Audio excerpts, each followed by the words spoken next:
Have you ever seen a man quietly hold back his tears in the dead of night while the world sleeps, only to rise the next morning with a smile so his child never sees the storm in his heart? This is not just any story, it's the life of a lone dad. A story of loss, of battles fought in silence, and of strength found in places no one else dares to look. If you stay with me until the end, you'll understand how ordinary struggles can shape extraordinary courage, and why fatherhood, even when walked alone, is never truly lonely. The house used to feel alive with laughter, but now, silence often lingered in the corners like a heavy curtain. For Amir, mornings started not with peace but with the sharp alarm reminding him of his double duty. He wasn't just a father anymore, he was the one who had to play both roles. The kitchen smelled of burnt toast more often than not, his daughter Aisha always giggling at his clumsy attempts to spread jam while checking her homework at the same time. "Papa, you put the jam on the wrong side again," she'd tease, holding up the toast upside down. Amir would laugh, but behind those smiles was a fatigue that never left him. Just 2 years ago, he had a partner in all of this, his wife Sana.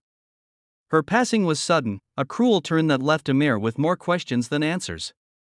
He had stood at the hospital bed, clutching her cold hand, whispering promises he wasn't sure he could keep, that he would raise Aisha with love, that he would give her the life they had dreamed together. Every day since, that promise weighed on him, both an anchor and a compass. The world didn't slow down for grief. Rent was due, food had to be cooked, school fees needed paying. He often lay awake at night wondering if he was enough of a father, enough of a provider, enough of a human being. Still, Amir knew one thing: Aisha deserved a childhood unburdened by his pain. He learned to braid her hair by watching YouTube tutorials late into the night. He forced himself into the PTA meetings where mothers exchanged recipes and fathers were rare faces. He worked double shifts at the garage, boil stains marking his hands as he rushed home to help with bedtime stories. On some nights, he was so tired he could barely read the words aloud, but Aisha's small hand resting on his arm gave him the strength to keep going. Love had a way of refueling him when nothing else could. But strength is tested in the quietest ways. One afternoon, Aisha came home from school with red eyes. "They said I don't have a mom, that I'm different," she whispered, her tiny voice breaking. Amir's chest tightened. He pulled her into his arms, unsure if he should cry or stay strong. "Listen, my princess," he said, fighting back his trembling, "different doesn't mean less. It means special. And you, Aisha, are the most special girl in the world." She nodded, half comforted, half confused, but he knew this was only the beginning of challenges he would have to face, for her and with her. Life went on, sometimes smoothly, sometimes like a storm. Amir's co-workers often invited him out after shifts, but he declined. His life wasn't his own anymore, every spare hour belonged to Aisha. On weekends, instead of resting, he took her to the park, watching as she ran freely, her laughter echoing like sunlight breaking through his clouds. Each smile she gave him was a silent reward, a reminder that no matter how exhausted, broke, or lonely he felt, he was still succeeding in the one role that mattered most. Yet, beneath all the love, a hidden fear grew. What if he failed her? What if his mistakes or shortcomings built walls around her heart that she could never tear down? This fear haunted him through the nights, the same nights where he sat on the balcony, staring at the stars, whispering to Sana as if she could hear, "Am I doing this right? Tell me I'm doing okay." The answer never came. But every morning, Aisha's sleepy smile, the way she clung to him before heading to school, became the only reassurance he needed. She was his mirror, and as long as she shined, he knew he had not lost his way. Amir's journey wasn't just about raising a child, it was about rediscovering himself. He never asked to be strong, never wished for this path, but life had chosen it for him. In every stumble and in every small victory, he learned that being a lone dad wasn't about doing everything perfectly, it was about showing up, again and again, even when his heart was breaking. And though he couldn't see it yet, his struggles were carving out a story far more inspiring than he could ever imagine. The days that followed were not measured in hours or minutes for Amir, but in tasks, responsibilities, and silent sacrifices. Life had become a constant race against time. Every morning began with a struggle that most would overlook: getting his daughter Aisha ready for school. The uniform had to be ironed, the lunchbox prepared, the homework double-checked, and all this while Amir himself had to get ready for his long shift at the garage. For many families, these chores were shared. For Amir, they were all his to bear, and though he carried them with determination, the weight often pressed heavily on his shoulders. One particular morning, the sky was still gray as the alarm rang. Amir dragged himself out of bed, his body aching from the late hours he had worked the night before. The garage had been short-staffed, and he had stayed until almost midnight to finish the pending repairs. Sleep clung to his eyes, but Aisha needed him awake.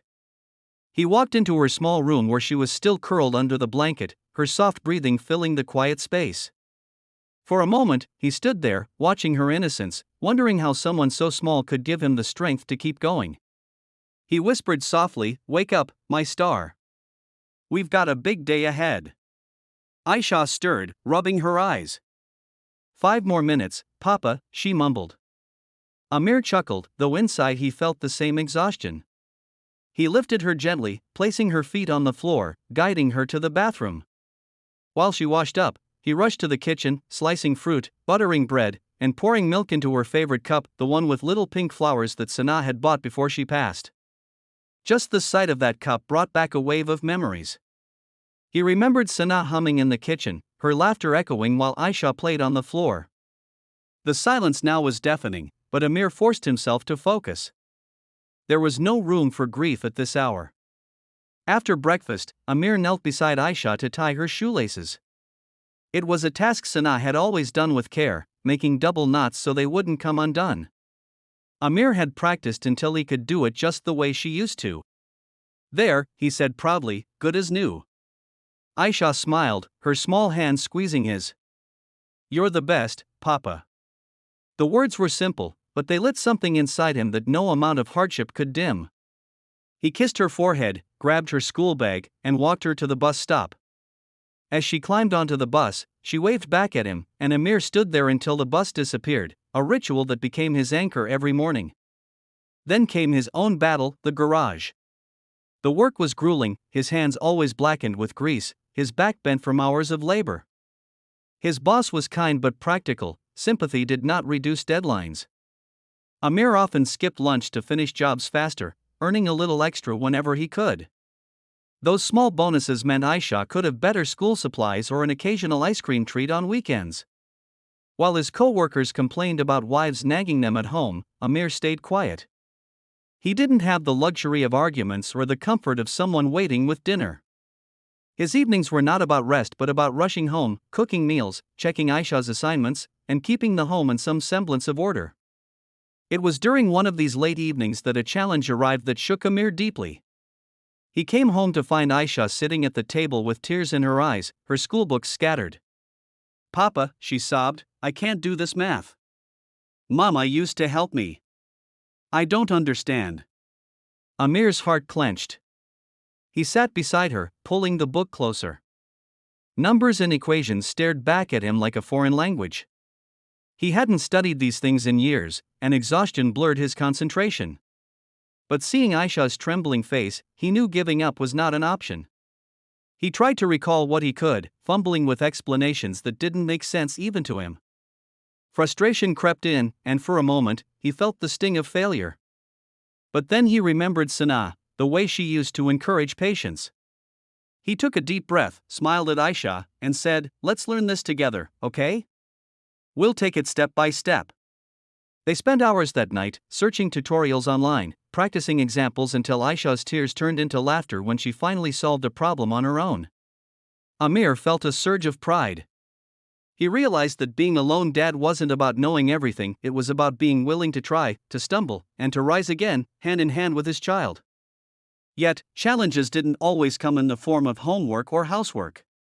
Society had its own way of testing him. At school events, mothers often gathered in groups, chatting, exchanging tips, sometimes throwing curious glances his way. Amir stood alone, awkwardly holding a paper cup of tea, feeling like an outsider. He once overheard a mother whisper, "Poor child, she doesn't even have a mother." The words pierced him, though he pretended not to hear. He wanted to scream that Aisha wasn't poor, that she was loved fiercely, but instead, he held his tongue. He didn't want his daughter to sense his anger or shame. Aisha, however, wasn't oblivious. One evening, she asked quietly, "Papa, why don't I have a mom like the others?" The question hit him harder than any insult.